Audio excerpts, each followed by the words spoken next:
Nah, contoh-contoh perbanyakan vegetatif apa aja sih? Ya, ini pertama cangkok, ini mah udah bisa semua kali ya, karena sudah sering dilakukan di tempatnya masing-masing, di rumah masing-masing biasanya sudah coba-coba lakukan. Ya ini contohnya, kalau cangkok itu dia membuka lapisan kulitnya aja, kemudian kita tutup dengan media tanah yang baru. Nanti dia akan keluar akar dari sini. Baru setelah itu kita potong dia jadi satu individu yang baru. Itu menyambung. Kemudian ada sambung yang belum tadi grafting.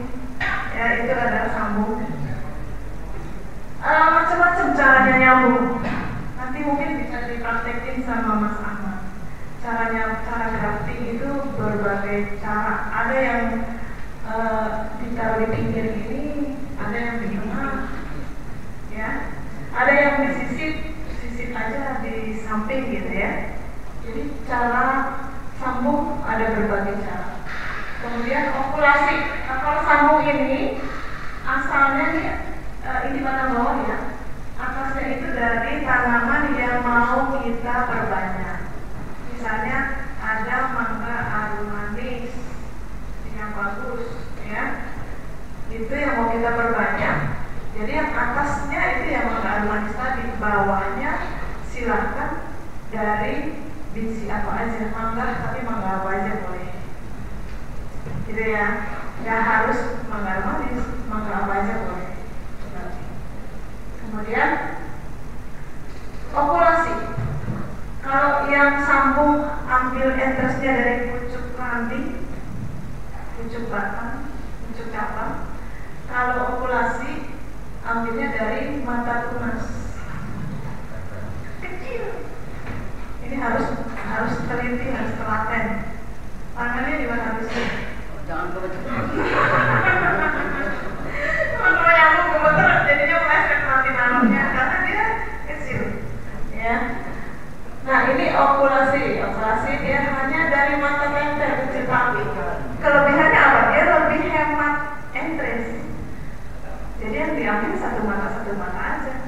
Kalau satu cabang begini jadinya matanya kan banyak tuh. Nah itu bisa jadi banyak bibit nanti. Tapi kalau sambung pucuk cuma ambil atasnya satu cabang ya satu aja. Gitu ya. Nah ini kemudian ini stek. Stek ini bisa stek batang, bisa stek akar. Tadi kalau stek akar kan si sukun tadi ya. Kalau stek batang ya contohnya nih, kalau tanaman buah, contohnya yang gampang di stek itu jambu air. Sangat mudah dengan cara stek. Betul. Pucuknya aja kita potong, nanti di stek di persemaian dulu. Nanti dia akan keluar akar, tunggu terus daun, bisa langsung masuk politik, bisa langsung tanam nanti kalau sudah cukup besar. Ya, jambu air itu sangat mudah untuk stek. Catat dulu pertanyaannya, catat dulu.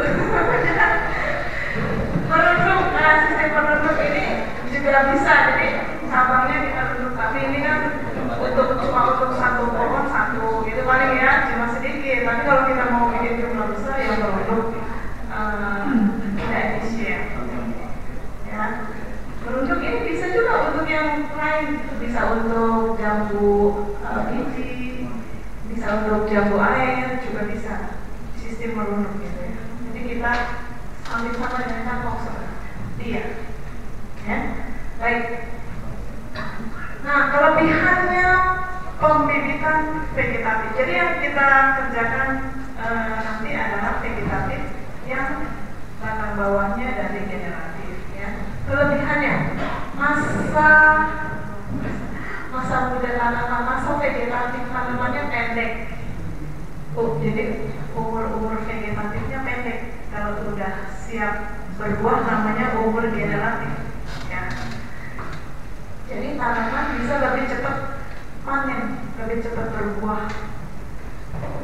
Istilahnya di karbitnya namanya, jadi harusnya dia kalau dari biji misalnya 8-10 tahun baru berbunga, baru berbuah.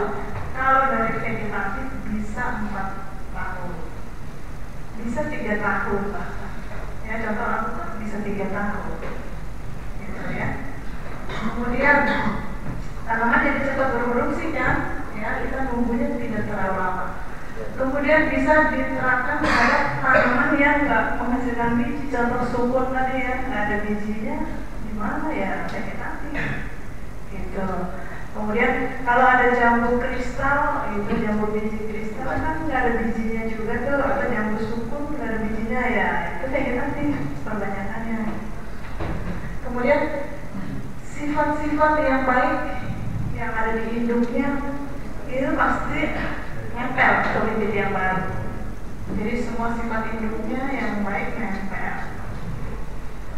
Kemudian bisa tumbuh dari tanah yang punya lapisan tanah dangkal. Jadi dia sebab perakarannya punya sistem perakaran yang dangkal.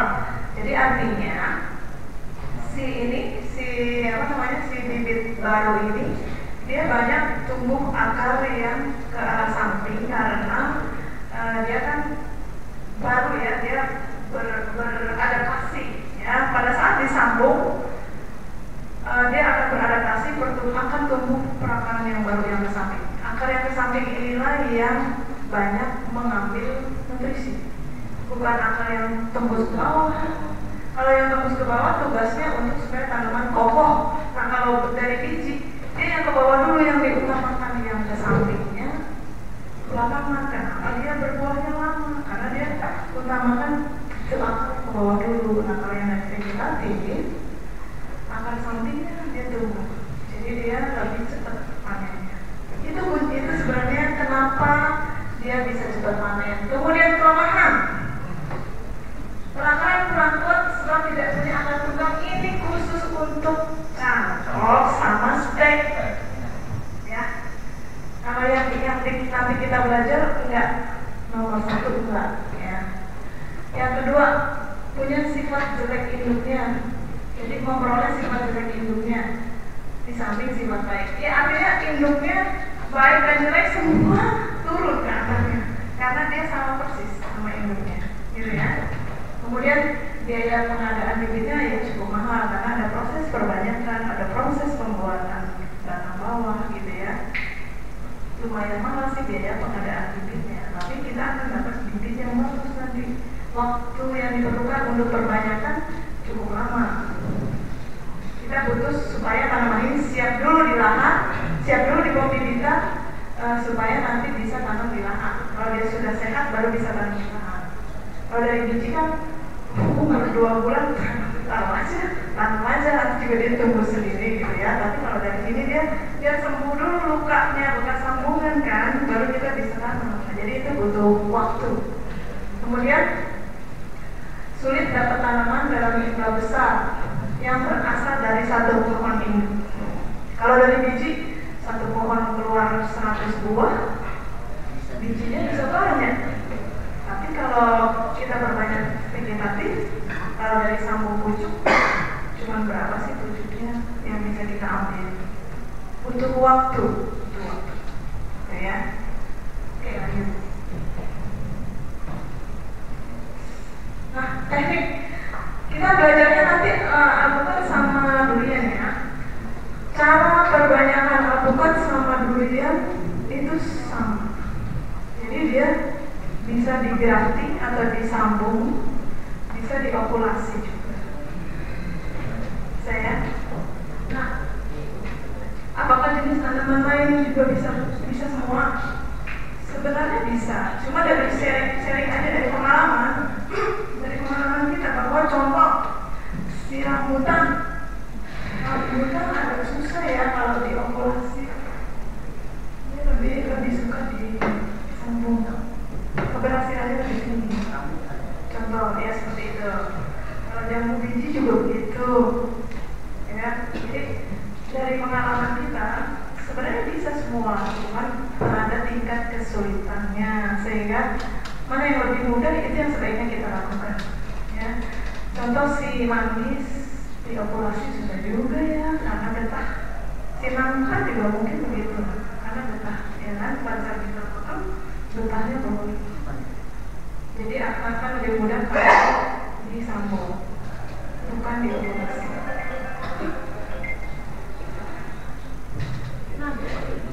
Teknik perbanyakan untuk sambung apa saja yang harus dipersiapkan?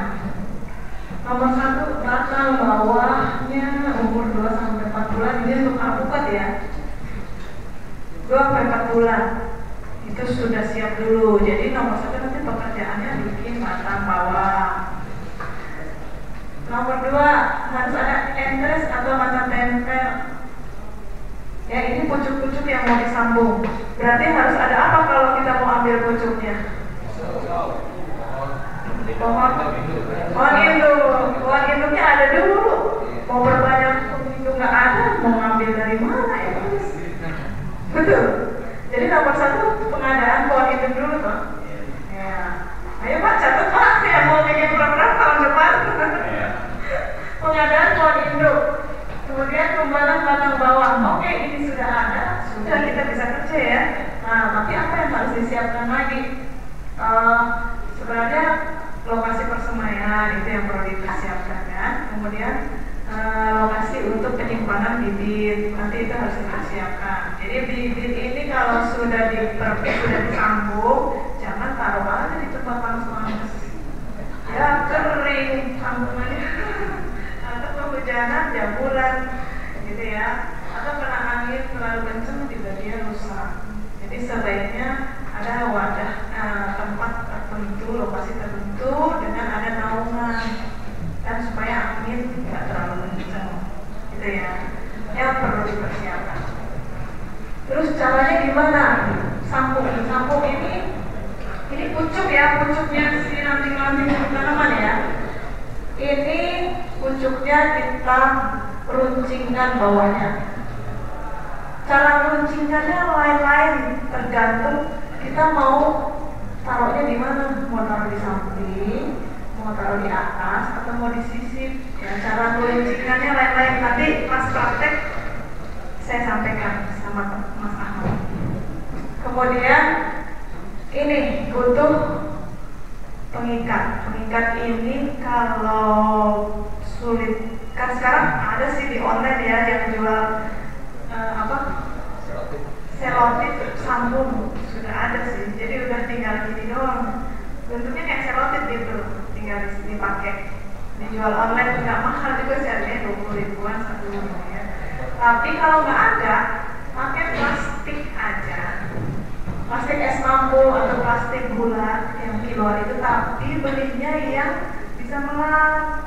Jangan belinya yang begini nggak bisa melat. Ada yang tidak bisa melat.